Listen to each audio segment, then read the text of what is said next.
আসসালামু আলাইকুম রহমতুল্লাহ। আজকে একটা বিষয় নিয়ে কথা বলবো, সেটি হচ্ছে যে কালো জাদু, অর্থাৎ ব্ল্যাক ম্যাজিক যেটাকে বলা হয়।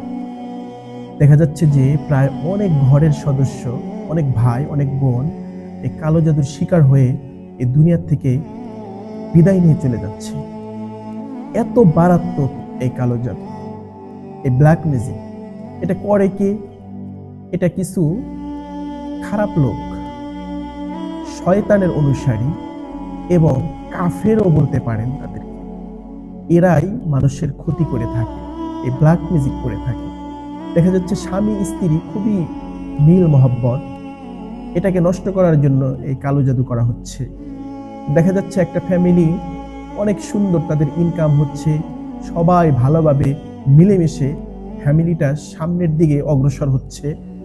এটা অনেকের কাছে ভালো লাগে না, সে কি করতেছে? তাদের উপর কালো জাদু করতেছে। তো এই কালো জাদু খুবই ভয়ানক, খুবই ভয়ঙ্কর।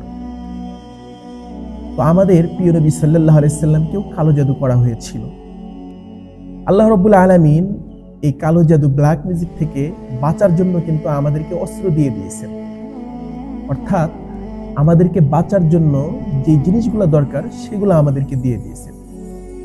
শরীরটাকে পবিত্র রাখবেন, 5 ওয়াক্ত নামাজ পড়বেন, শরীরটাকে বন্ধ রাখার জন্য চেষ্টা করবেন।